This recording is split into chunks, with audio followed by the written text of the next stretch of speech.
past, Clinton County, Missouri was the western edge of the United States. Situated between two emerging cities, Kansas City and St. Joseph, Clinton County benefited from their growth. The Pony Express, the Gold Rush, and Western migration brought people through the county, but the population that settled here put it on the map. Plattsburg became the beef capital of the world. Lathrop was the major supplier of mules for the Boer Wars and World War I.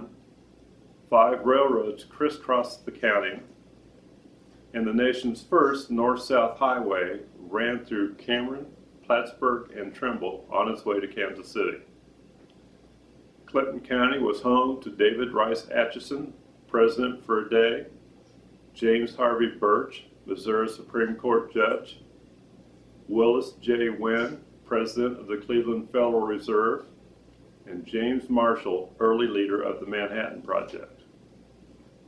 Here are more family histories of Clinton County. Well, I just wanted to let you know that I'm so thankful that our Historical Society, under Terry's direction, has been able to collect this information.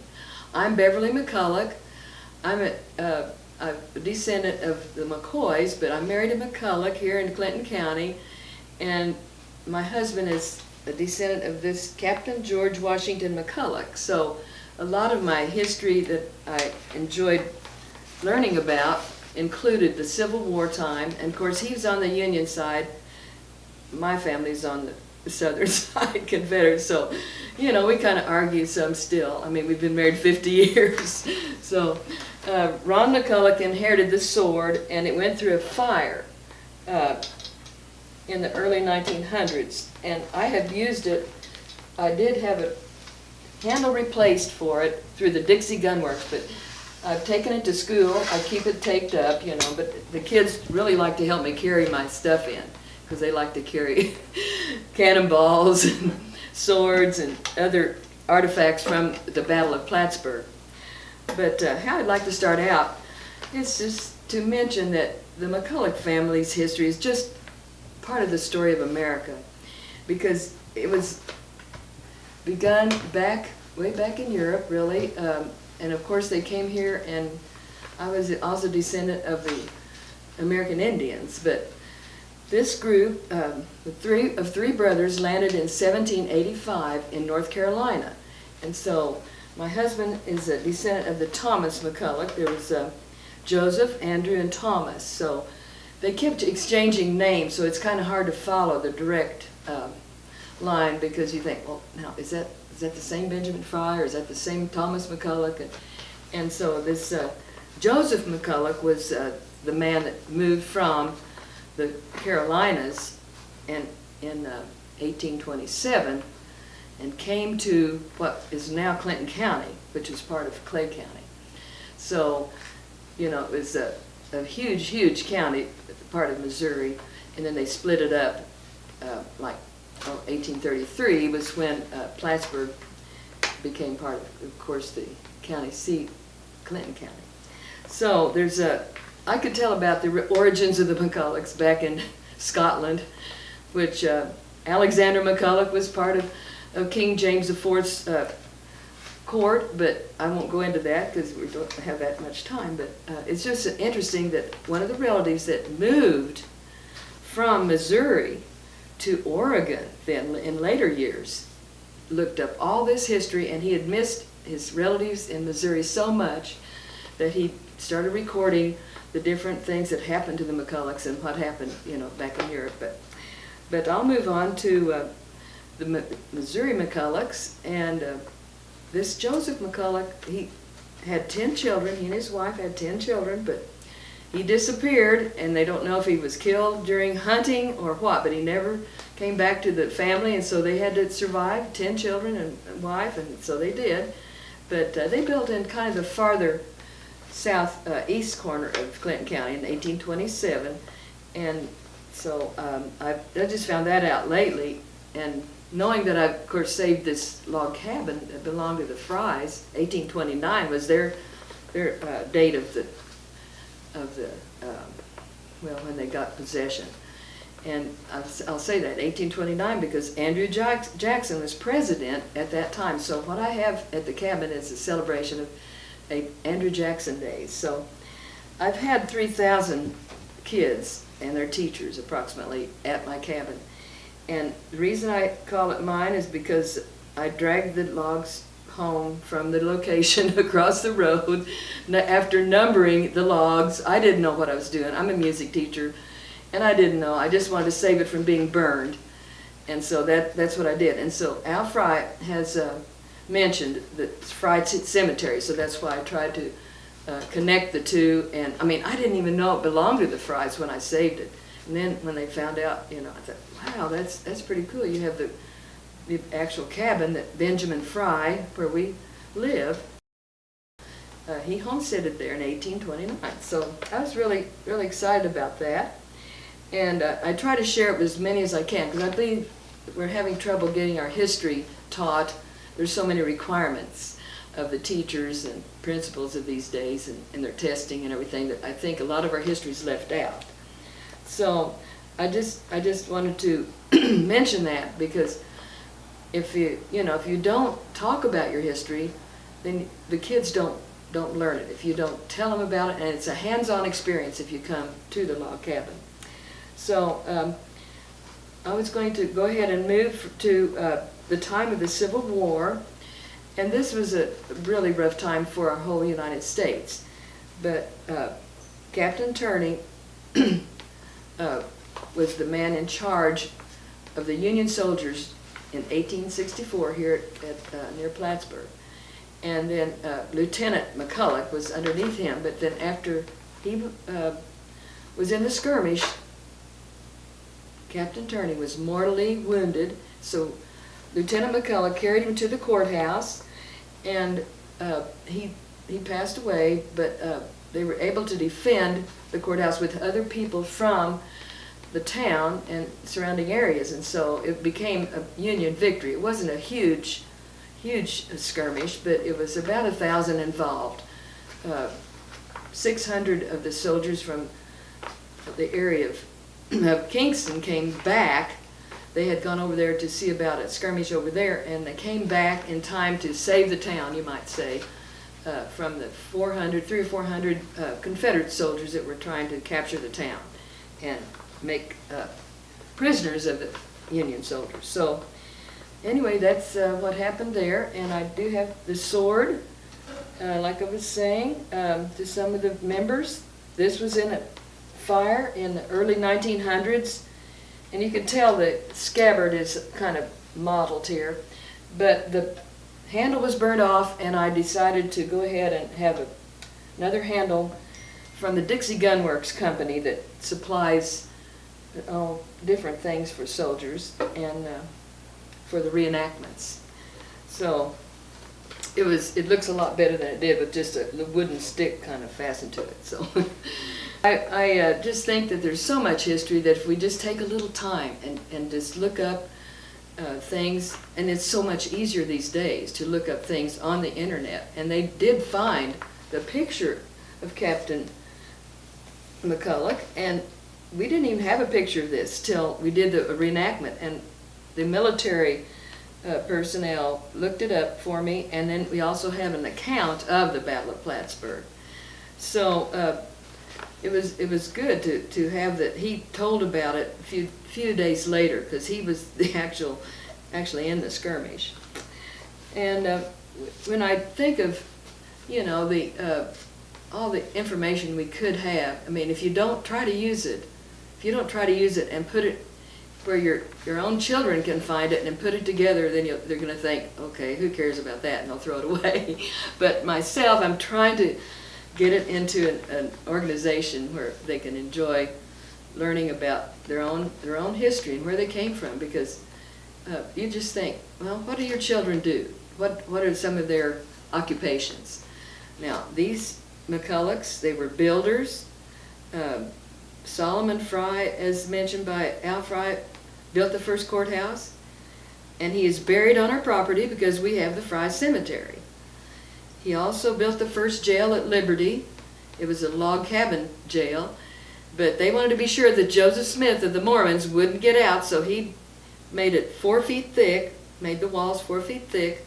He built one cabin, built another cabin over it, put big rocks all around inside.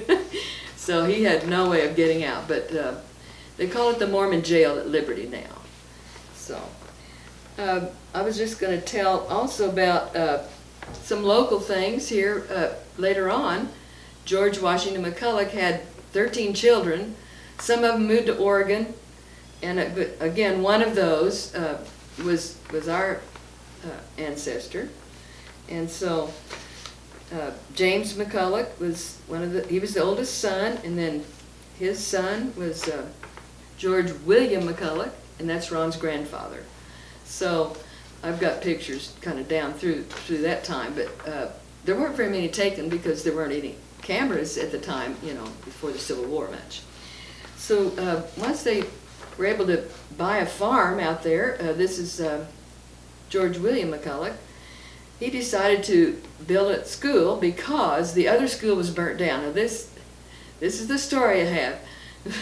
The kids were trying to burn out a hornet's nest of the eve of the school, and it caught the whole thing on fire, so it burned their school down. So they needed another school. So we do have, pictures of it when it was on our farm, but the Corps of Engineers made us sell it to them, sell that property for the overflow of the Smithville Lake.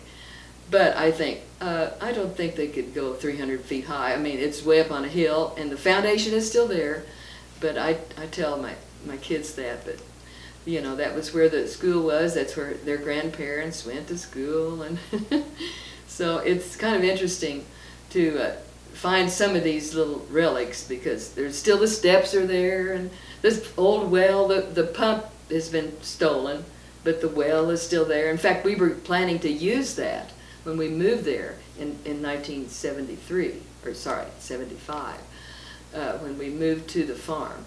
But we had to move our trailer at that time because they came and said, we're going to buy this from you.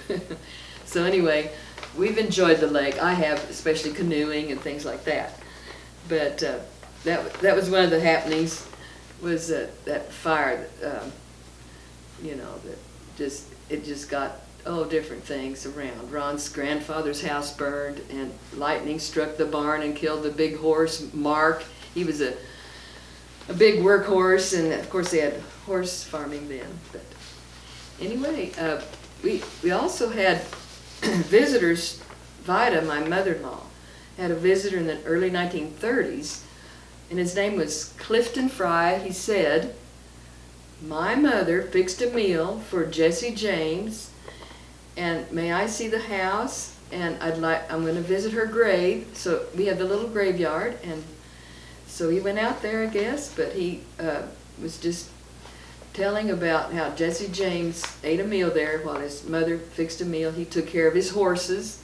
And so that's kind of unique to have some actual, by word of mouth, that, knowing a person that experienced talking with an older gentleman like that.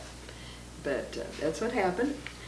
And then in the 40s, of course, during the war, up to the time of World War II, it was kind of, it's pretty rough after the Depression and everything. And but they had camaraderie with the community. I mean, Mecca was a little town built in 1899, and the black families would camp out around there. Then they would buy little small acreages, and so we knew Jim Griffey. I say we, my mother-in-law, and Ron was a little child, but Jim, his brother, knew Jim Griffey. Now, he was a black gentleman that they would exchange working on their farms. They would put up hay, they would butcher hogs, they would get the corn in, and just they'd exchange. Like, they'd go over and help him up on the hill, and then he would come to their house and help them do their hay and different things. So,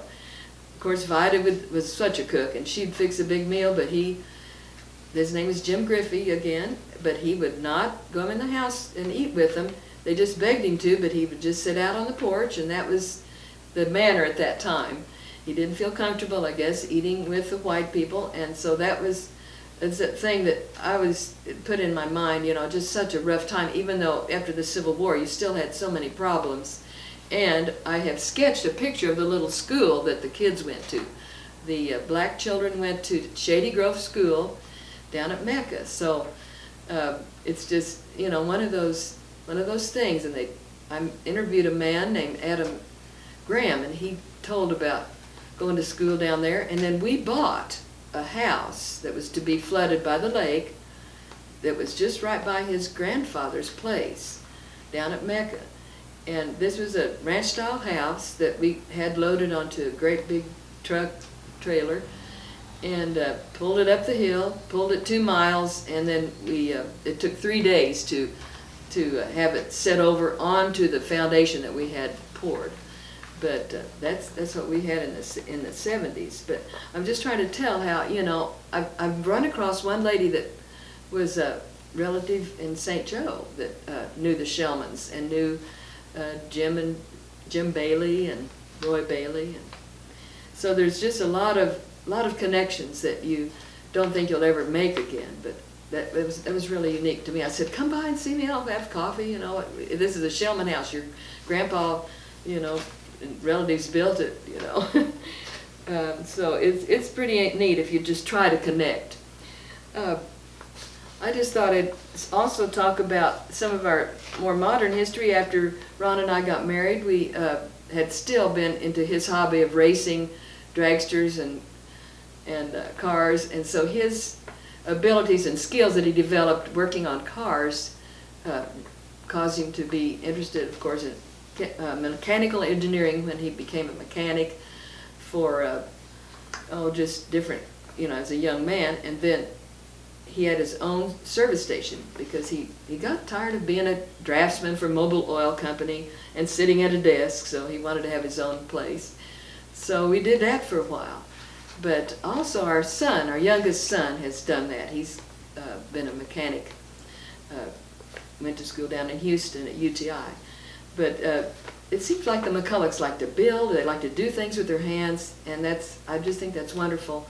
Because, you know, you can invent things, and they do. They invent things still and make things work whether you think anyone could make it work or not. So with this computer things on the cars now, Cody does all that, and Ron depends on him for that, but, you know, they still exchange thoughts on how to fix this or that. But it's great that you can do things with your hands. And, of course, I became a teacher and taught after I taught before my children were born, and then I taught after, and then my daughter became a teacher. So we know of relatives also that are McCullochs in California. They were mechanical engineers too. They invented the McCulloch chainsaw. It was quite a business but it still is a business. And then also some McCullochs started Lake Havasu. It's in California, and they wanted to test out their outboard motors. But it is just a huge resort now. I mean, Ron and I went there and visited after visiting Cody for a while, and it's just immense. They've built just lots of homes, and then they transported one of the London bridges to Lake Havasu in 1968. So it was just quite interesting to know that they could rebuild that and have it as a tourist attraction, and, you know, it's just like, whoa. But, you know, the sky's the limit. You know, try things. Try to see that you have possibilities. So, well, I don't want to talk too long, but I just wondered if there's anything that I could say at the end of my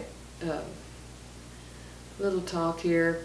But I just think of all the roles you play, as you can see, the path you follow, you know, one of your best roles is to be a good mother or father. And be a supporting grandparent to be a supporting parent or grandparent.